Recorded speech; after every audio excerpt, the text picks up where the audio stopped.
Pada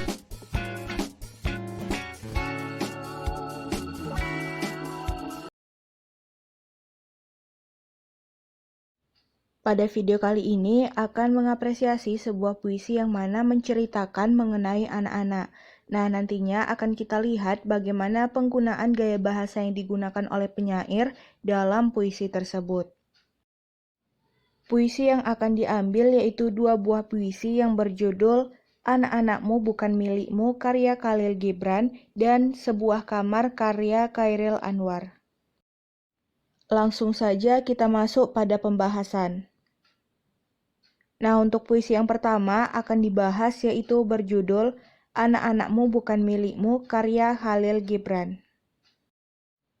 Dalam puisi yang berjudul Anak-anakmu bukan milikmu karya Khalil Gibran ini dia menceritakan bagaimana seseorang yang diamanahkan untuk membesarkan sang anak. Nah, orang tersebut haruslah dia mengasihi sang anak tersebut. Memang anak itu dia dititipkan kepada orang tua. Nah, namun anak itu adalah masa depan dan penerus bangsa. Maka dari itu dia harus diberikan arahan dan masukan. Tetapi jangan sampai segala kemauan orang tua itu dia harus dituruti oleh sang anak. Tetapi harus berikanlah dia kebebasan kepada anak itu. Bagaimana dia memilih masa depannya selagi hal itu masih dalam keadaan ataupun hal yang positif. Nah, gaya bahasa yang diberikan penyair dalam puisi ini itu dia sederhana, tapi dia penuh akan makna tersirat ataupun tersuratnya. Nah, untuk memahami puisi ini pun dia mudah karena bahasanya yang digunakan itu dia tidak sulit.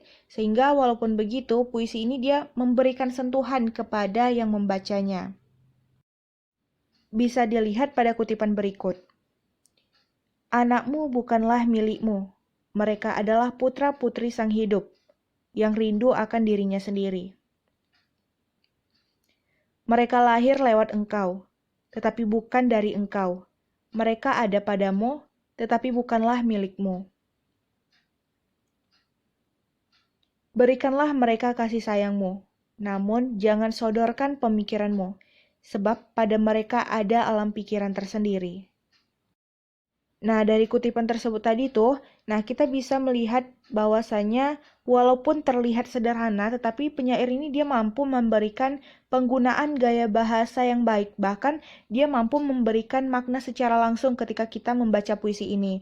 Nah, sehingga bukan hanya menikmati puisinya saja, tetapi pembaca juga dapat bisa mengambil maknanya itu secara langsung, apa yang terkandung dalam puisi tersebut dengan mudah.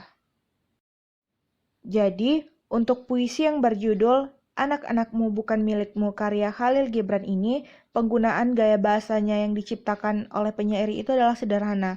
Walaupun demikian, dia terkesan tetap berwarna.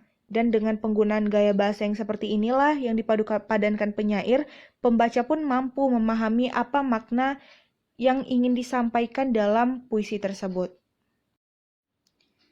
Selanjutnya, puisi kedua yang akan dibahas yaitu berjudul Sebuah Kamar karya Chairil Anwar. Pada puisi Sebuah Kamar karya Chairil Anwar ini dia menceritakan bagaimana kemiskinan yang dialami keluarga tokoh aku.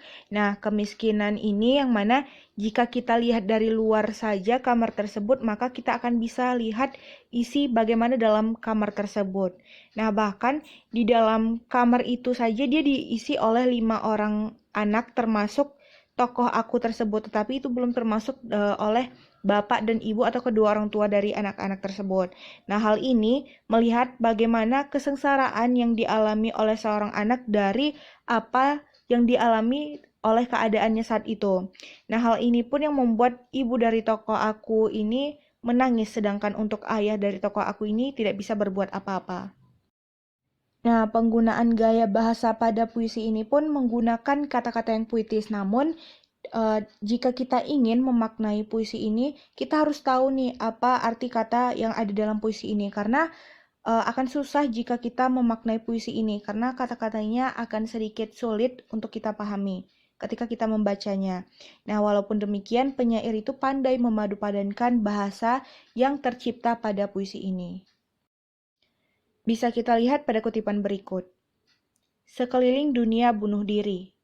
Aku minta adik lagi pada ibu dan bapakku, karena mereka berada di luar hitungan. kamar begini 3 kali 4 meter. Terlalu sempit buat meniup nyawa. Nah, dari kutipan tersebut itu bahwasanya akan sulit untuk memaknai apa pesan yang ingin disampaikan, sehingga kita harus memaknai apa arti kata yang ada pada puisi tersebut. Pada Larik, ketika tokoh aku ini dia ingin meminta adik kepada ibu bapaknya lagi, sedangkan untuk kamar ini saja sudah sesak dengan kehidupan nyawa di dalamnya, yang memberikan penggunaan gaya bahasa yang dimana ada makna implisit nih yang ingin disampaikan di dalamnya. Untuk apalagi menambah satu nyawa, sedangkan hidup saja sudah susah, apalagi kalau tambah satu nyawa lagi. Nah, bagaimana jadinya kehidupan tersebut gitu. Yang dalam artian bahwasanya tokoh aku ini dia tidak ingin ataupun menolak kehadiran untuk satu nyawa lagi dalam kamar tersebut.